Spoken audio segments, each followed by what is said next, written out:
microfone com você. Pronto. Manda, Zefinha. Ó. Vamos lá. Bom, adoro falar. Gravando? Tá gravando, pode falar. Então, para mim é uma satisfação você estar me fazendo perguntas e a respeito de uma obra de um autor tão importante da literatura brasileira. Então, CDE é um projeto piloto que ano que vem a gente pensa em desenvolver, com um Grêmio entrevistando professores e pessoas importantes da sociedade, para tentar abrir uma comunicação na internet com os alunos e os professores e toda a comunidade que está presente na escola. Então a ideia é começar com um autor que a professora Josefa gosta muito, que é Graciliano Ramos, que foi muito importante para ela fez alguns trabalhos aqui na escola, então eu gostaria que ela falasse do autor dos trabalhos que ela desenvolveu aqui na escola. Bom, inicialmente os alunos eles têm uma certa dificuldade em entender o vocabulário daquela região, né? Então tem termos, tem palavras que eles vêm e perguntam e que não encontram no dicionário. Por exemplo, a palavra aió. O que é aió? É como se fosse um utensílio usado pelo vaqueiro, pelo nordestino, quando ele está caminhando pela caatinga. Então eles vão paramentados com aquela roupa de vaqueiro, então eles não entendem, a meninada hoje, eles não têm contato com esse vocabulário, né? Essa foi uma dificuldade, mas no decorrer da leitura, nós fomos buscando, nos informando melhor a respeito desse regionalismo, né? Que é bom eles conhecerem também, né? É importante. Agora, quanto à obra de Graciliano Ramos, para mim é uma das principais obras da literatura brasileira. É uma das principais. Para mim é uma leitura obrigatória. No terceiro ano, até por que não dizer no início, logo do ensino médio? O aluno está lendo, está tendo contato já com essas obras importantes, né? Que futuramente eles serão cobrados, essa leitura. E por quê? O Graciliano, ele retrata a condição, né? A condição de miserabilidade vivida pelo sertanejo da seca, que vive naquela região tão sofrida. Então ele retrata essa fuga dessa família, né? Que está em constante fuga, que na busca de eles caminham em direção ao sul, né? Naquela expectativa, na esperança de encontrar um lugar, uma fazenda onde eles sejam acolhidos, onde tem a água, que é a base, né? A base da busca deles é o verde, é a água. Já falando sobre a obra. Isso, já entrando. Né? A busca deles é um local onde tem a água, para poder ter condição de sobrevida, né? Sobrevivência. E ele sai nessa saga, então, e na esperança, na expectativa, eles não perdem a esperança. Você percebe que no decorrer da obra, você vê que a esperança eles não perdem. Então eles sonham com aquele dia, dele ter uma vida, ele ser o dono da terra, porque até então ele vive como ele mesmo diz, né? Como o autor retrata, ele vive como um judeu errante, sempre em terra alheia, trabalhando como empregado, naquela condição de trabalho em troca da comida, somente troca da comida. Quando vem o período da seca, o patrão dispensa todos, o patrão, né, o dono da fazenda, manda todos saírem, vai embora e deixa eles, entrega a própria sorte, que é o caso do personagem central, o Fabiano, com a família dele.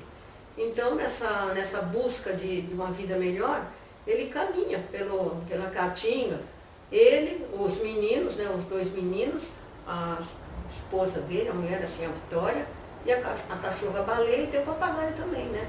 Que no caminho, nessa caminhada, o papagaio é devorado. Uma dúvida minha, José, como é que você quis implantar a ideia de misturar desenho com trechos da história? Por que isso? Porque o desenho, somente o desenho, quando o aluno vê somente a ilustração, ele vai associar aquilo a quê? Se ele não conhece a obra. E uma obra tão bela, tão bonita quanto essa, que é quase que um poema, né? Sofrido, é a condição humana, né? Que ele retrata. Então aí o aluno ele já desperta a curiosidade. O principal objetivo é despertar a curiosidade do leitor, que ele leia, que o aluno tenha interesse em saber mais. Esse é o principal objetivo. O desenho, a ilustração, né? E a fala o pensamento do autor, quando ele coloca, porque o Fabiano, ele quase não fala. O Fabiano, ele é daquele tipo calado. Porque na região onde ele vive, eles não têm contato com ninguém. O livro é narrado em terceira pessoa. Em terceira pessoa, narrativa em terceira pessoa, discurso em direto livre. Então o Fabiano ele pouco fala, ele é introspectivo. Então ele fala com ele mesmo e pouco conversa com a mulher e com os filhos também. Então... Você me falou uma questão interessante que era de como ele tratava os filhos. Como ele era rude no trato com os filhos, é aquela a rudeza do homem, né, bruto, do sertão. Então ele não trata o filho com carinho. O carinho que ele passa é esse, bruto, né? Naquela condição de pai severo, áspero com os filhos. E na identificação dos mesmos que você falou. Inclusive os meninos, eles não têm nome. Eles falam os meninos, o menino pequeno, o menino grande. Então aí isso fica caracterizado, o Graciliano deixa isso bem claro, que caracteriza-se a falta de cidadania. Eles não têm uma identidade. Então são pessoas que se não têm a cidadania, não são reconhecidos ainda socialmente, eles vivem praticamente à margem da sociedade, né? Marginalizados. Que o livro foi publicado em 1938. Isso, 1938. Só que ele já tinha sido publicado em trechos. Isso, ele fazia, esse livro ele foi publicado assim como se fosse em capítulos, né? Então, independentes. Então, o primeiro capítulo é a fuga, ele é o Fabiano fugindo da vida daquela região. E no decorrer dessa caminhada, vão acontecendo fatos. E aí o autor, ele relata isso como se fosse capítulos. Então facilita para o leitor compreender como é feita essa caminhada, o que acontece nesse percurso. Então eles seguem o leito daquele rio, porque ali naquela região tem os rios que secam, né? Então naquele leito seco eles caminham. Então eles seguem aquele percurso, daquele leito seco, arenoso, e sempre na busca de encontrar, esperando a chuva. A expectativa deles é que eles olham para o céu e só veem o céu azul. Eles não veem uma ponta de nuvem. Então o que acontece? Ele espera somente a seca. Então aqui, veja bem aqui, miudinhos, perdidos no deserto queimado, os fugitivos somaram as suas desgraças e os seus pavores. Aqui ele retrata bem aqui. Está vendo? Já que foi um desenho que o aluno fez, né? Ele, olhando o livro de Graciliano, ele desenhou. Aqui é outro trecho, aqui agora Fabiano examinava o céu, a barra que tingia o nascente, e não queria convencer-se da realidade. Então eles viviam o tempo todo, durante esse percurso, naquela expectativa de chuva, que nunca chegava. E aí Graciliano vai descrevendo em capítulos. Eu gostei de uma outra parte que nós conversamos antes, que foi sobre a personalidade do Fabiano perante a lei. Ah, sim. O Fabiano, ele na timidez dele, ele se sente miúdo. Ele se sente muito insignificante socialmente falando. Então ele tem medo, ele chega na sociedade, na cidade, quando ele consegue chegar, ele se sente envergonhado de caminhar nas ruas, desajeitado, com aquele andar dele de vaqueiro, né, totalmente desajeitado. Então ele se sente envergonhado, ele se sente completamente marginalizado. E tanto ele quanto a mulher dele também, eles conseguem chegar à cidade, né? E nessa caminhada que ele faz, ele chega e na ocasião que ele chega à cidade, ele vai a uma feira, ele vai à feira e depois eles permanecem por ali, né? Em contato com aquele povo para eles totalmente estranho, né? Eles nunca tiveram contato com tantas pessoas. E ele encontra um soldado que convida ele para jogar cartas. E sem querer, depois de muito tempo, ele lembra que a mulher dele está esperando ele, né? Assim, a Vitória ficou à espera, aí ele larga.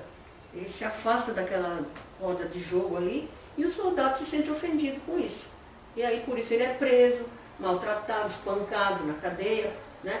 E perde tudo que ele ganhou. Ele não ganhou nada. O que ele tinha, ele perdeu. O pouco dinheiro que ele trazia, ele perdeu ali, né?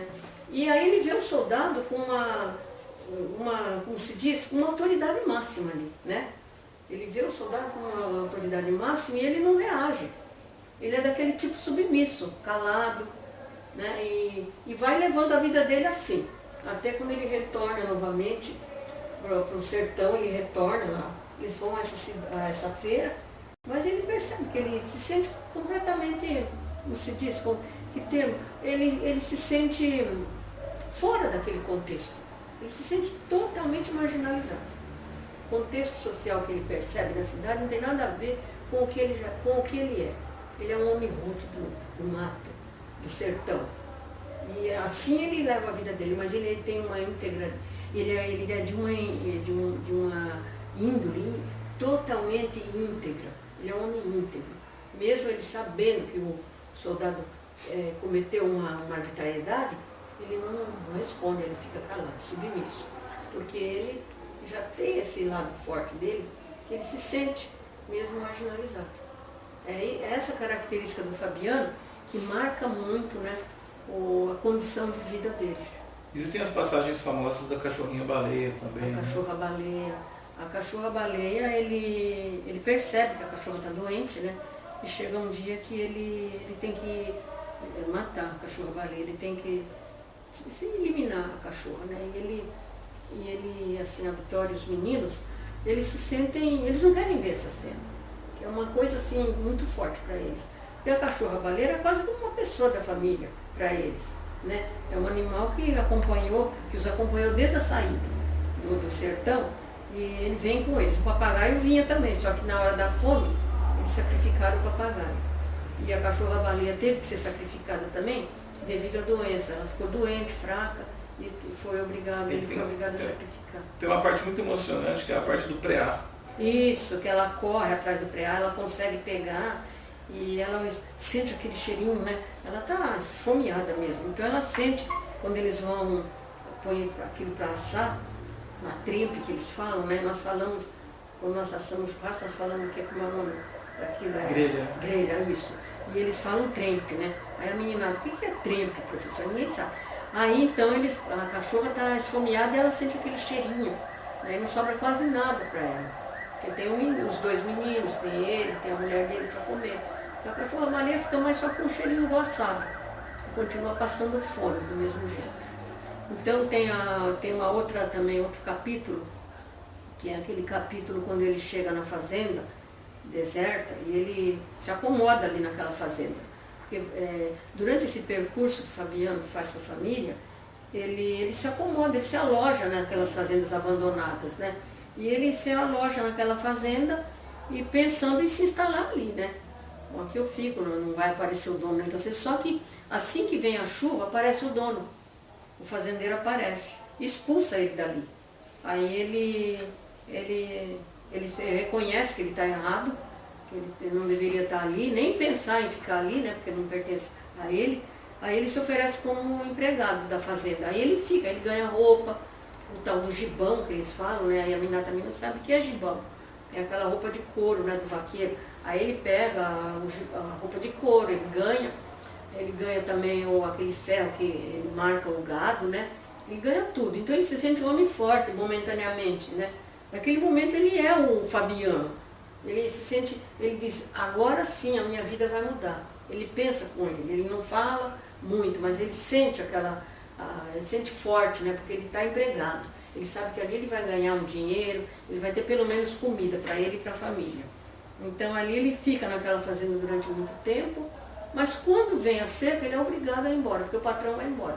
Simplesmente abandona. Mas tem um problema também do pagamento, que a mulher começa a cobrar muito ele é enganado, ele é sempre enganado. Então ele vai comprar na venda que é do patrão, e ali é tudo mais caro. Então ele nunca vai pagar o que ele deve, porque é tudo vendido mais caro, é adulterado. O homem lá que vende o leite, o seu Inácio, ele põe água no leite, e ele adultera o leite, adultera o preço. E o Fabiano vai ficando cada vez mais preso em dívida, né? Então ele tem medo, ele não quer sair dali devendo, ele é um homem íntegro, na índole dele é de integridade. E a mulher dele sempre está alertando que ele está sendo roubado, ele está sendo enganado. E ele percebe isso. Mas ele não tem como enfrentar, ele vê a autoridade como uma coisa suprema para ele. Então, na insignificância que ele se sente, tão insignificante, ele não reage. ele percebe que ele está sendo enganado. Talvez o autor, como a gente conversou antes, ele tenha visto isso no dia a dia, porque como ele era de classe média, apesar de ser no interior de Alagoas, em Quebrango que ele nasceu, isso. Ele talvez tenha observado esses acontecimentos durante o crescer, durante isso, ele observou muito a condição de vida daquele sertanejo pobre, né? Que vive naquela região, como até hoje tem muitos, né? Até hoje, infelizmente, ainda tem isso no Brasil, das pessoas que não têm ainda uma cidadania reconhecida, são pessoas pobres, que vivem nessa condição, né? Trabalham em troca da comida somente, né?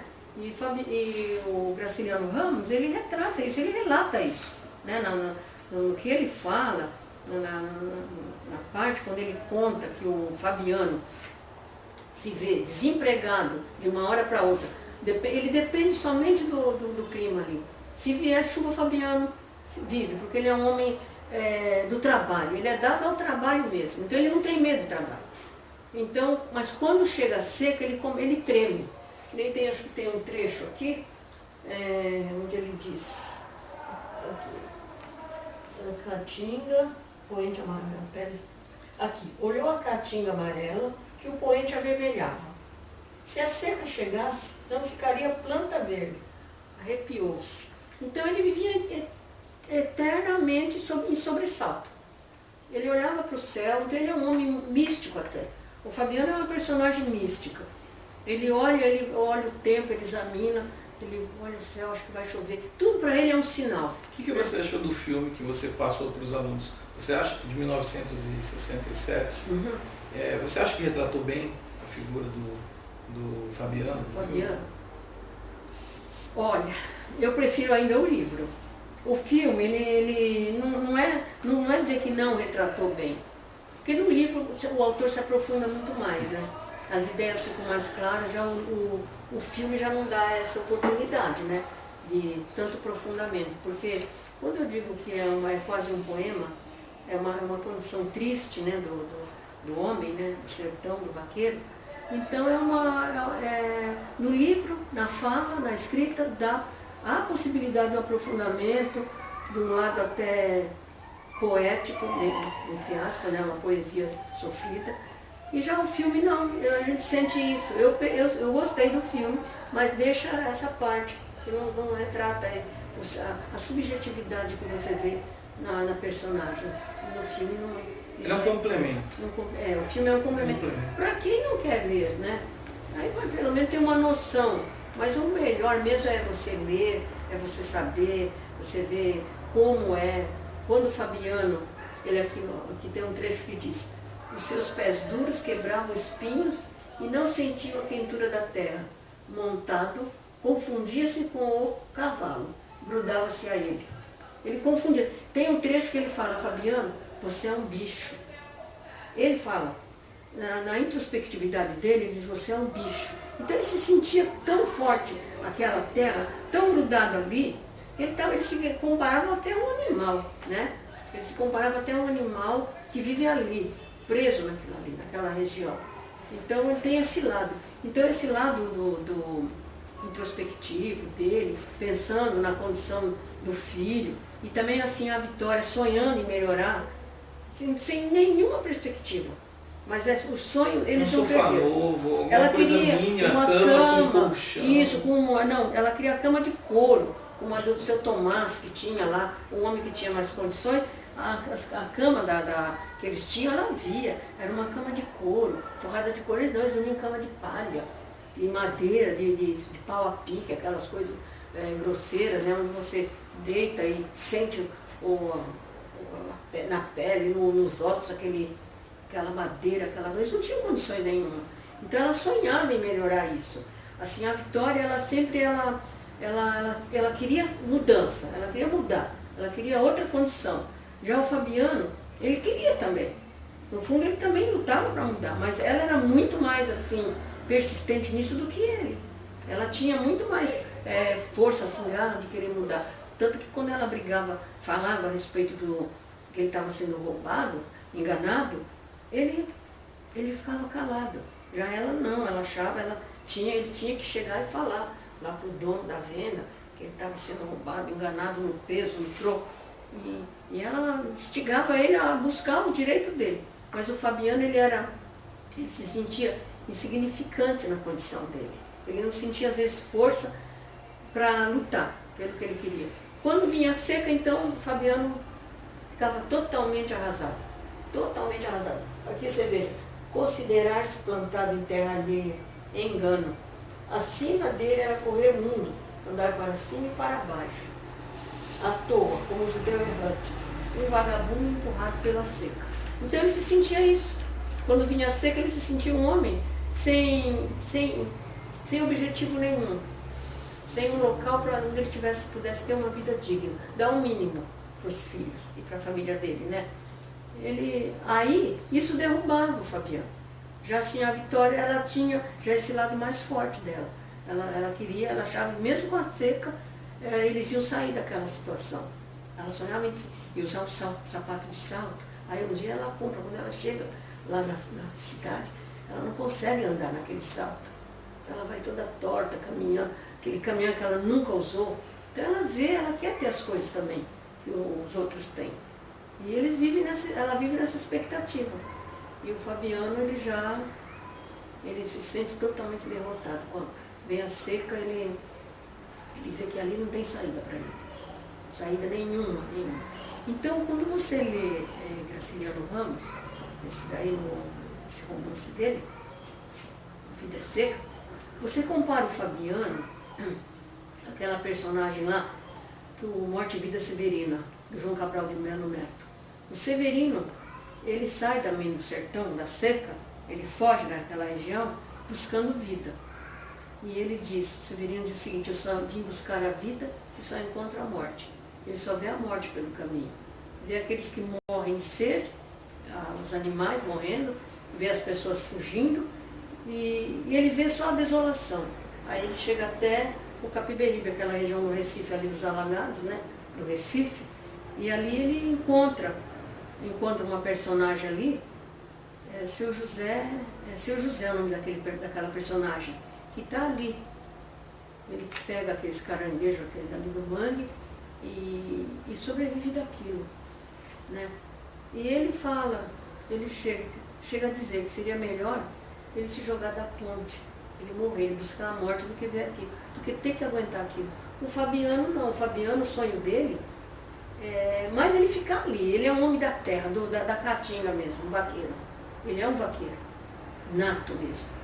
E ele sabe que ele precisa do patrão.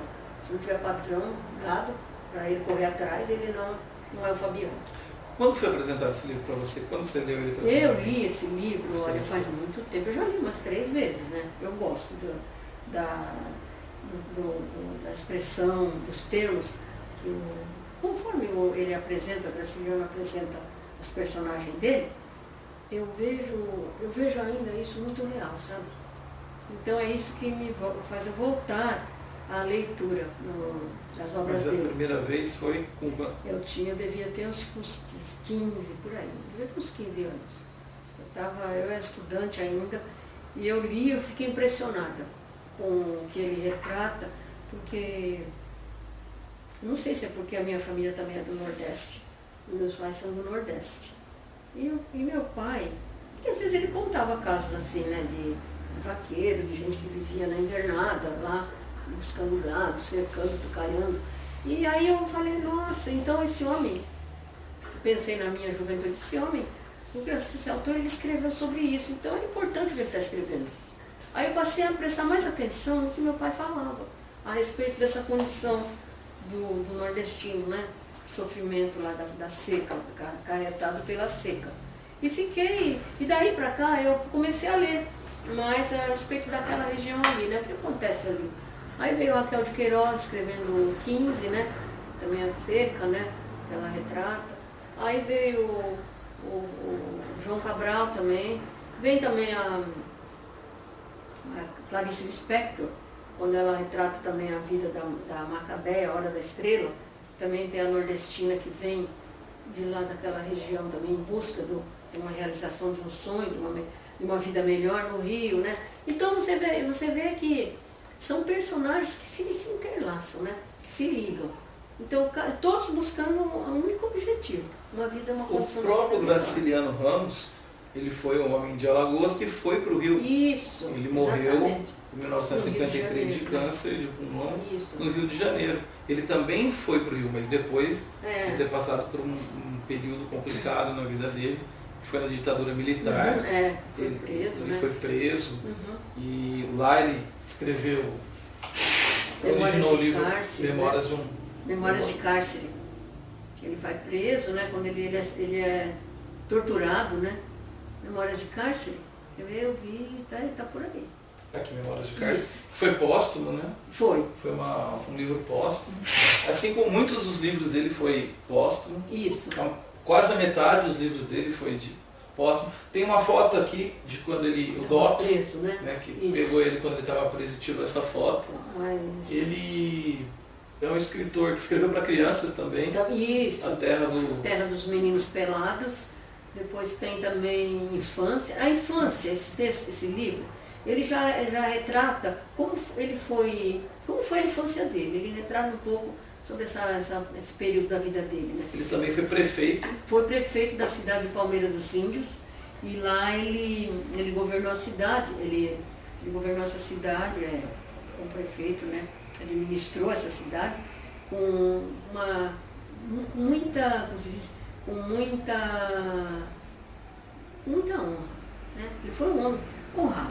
Tanto que quando ele faz a prestação, foi um dos primeiros prefeitos que fez uma prestação de conta. Ele fez por conta dele, porque naquela época ninguém nem fazia nada disso, né? Então, se usava o dinheiro, como se muitas prefeituras usam até hoje, né? Quase que aleatório. Agora tem a prestação de contas, mas ele foi pioneiro nisso, a prestar contas do dinheiro que ele usou, do que ele gastou e com a verba que ele recebeu, ele prestou contas de tudo.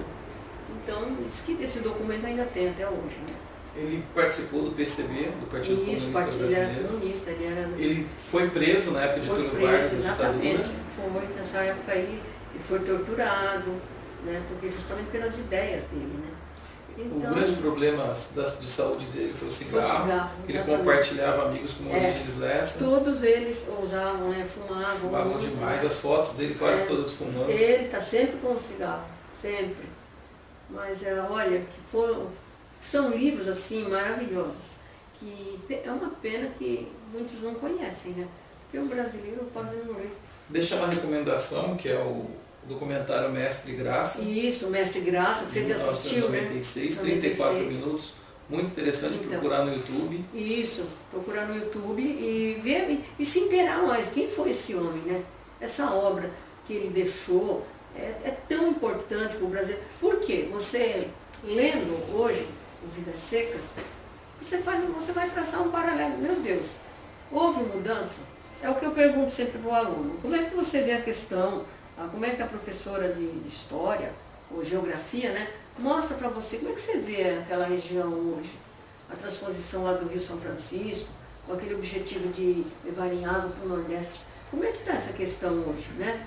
É uma região pobre, abandonada, praticamente abandonada, porque entrega a própria sorte, né? Ainda está assim hoje. Como é que está essa situação? Houve mudança? Por que vem tanto nordestino para cá, para o Sudeste, para a região Sudeste? Porque eu parto do princípio que eu acho que quem está bem num lugar não vai sair. Eu acho que a pessoa sai quando ele quer melhor, ele quer mudança na vida dele, buscando sempre o melhor. Aí a pessoa sai daquele local. Mas pode ver que o nordestino ele é um povo, eles são apegados à terra, né? E qualquer um, isso não é só nordestino, porque você quando sai da tua terra natal, você sonha em voltar um dia. O nordestino ele vem para São Paulo em busca de uma condição de vida melhor, mas a maioria sonha em voltar. Eles querem voltar e viver bem lá. Só que infelizmente, por várias questões, né? Políticas até, e muito que políticas, né? A região não é tão desenvolvida quanto deveria ser, né? Quero deixar uma outra observação aqui na nossa sala de leitura. Tem o primeiro livro dele, Caetés, o primeiro livro de de Graciliano. 1933, não foi bem recebido pela crítica. Isso, exatamente. Dizem que é uma cópia de essa de Queiroz. Houve muita crítica, mas é bom a gente saber. É um livro duplo, que do outro lado tem São Bernardo, Uhum. que é um segundo livro, talvez um dos mais, que a crítica mais bem falou. Muito elogiado. Muito elogiado. Então, a ideia é tentar estimular a leitura. A leitura, mas o Vidas Secas é um livro que, agora na virada do século, ele ficou entre os 30 melhores da literatura mundial. Ele está classificado entre os 30 melhores da literatura mundial, Vidas Secas. Então eu não posso deixar de recomendar. Então eu acho que é uma leitura que deve ser feita. Deve ser feita. O aluno vai encontrar uma certa dificuldade em alguns termos, mas não é isso, não quer dizer, não é um argumento, diga, não, eu não vou ler. Porque o que o autor escreveu naquela década de 30, nós temos que pegar o que ele deixou escrito e comparar com o que está hoje. Para isso que está aí. A literatura é a história. E existe uma diferença entre história e história. Isso, eu acho exatamente. Que o Graciliano, apesar de escrever história, ele escrevia história. Isso, fatos reais, né? Fatos ele só escrevia o que ele via. O que ele via. A realidade está ali exposta. Agora, não são todos que gostam da realidade, né? Não são todos. Muitos preferem mais a ficção. Eu já prefiro a realidade. Eu prefiro a realidade porque ela nos oferece um momento de mudança, né? Como era, como está e como poderá ficar. Isso aí depende das condições que o homem tem, né? De desenvolver o potencial dele, criativo, né? Intelectual, seja lá em que área for. Então ele precisa do que aconteceu, saber como está e como ele pode agir, interagir aí, né? Essas mudanças, que já está um pouco atrasado em relação àquela condição ali que vivem aquelas pessoas. Tá? Josefa, obrigado por esse bate-papo que a gente fez. Adorei. Nesse projeto piloto. Isso. Vou postar, ver como é que ficou. Certo. E vamos ver se ano que vem a gente consegue dar andamento. Isso. Tá bom? Então, muito obrigada, Walter. E eu fico impressionada de você. Você cismou de fazer, nós vamos fazer, vamos iniciar. De qualquer jeito. Começar. Vamos ver o que vai dar. O que dá certo, você aproveita. O que não deu certo, se conserta. O que não deu mesmo para consertar, elimina. Não é não? Então, Perfeito. o importante é a gente fazer. Isso é o mais importante. É abrir, como se diz, o pontapé inicial. É iniciar. Vamos ver o que deu certo, o que não deu. Tá bom? Muito obrigado, Obrigada, Josefa. Walter. Obrigada. Professora Josefa. Obrigada. Obrigado. Puxa vida.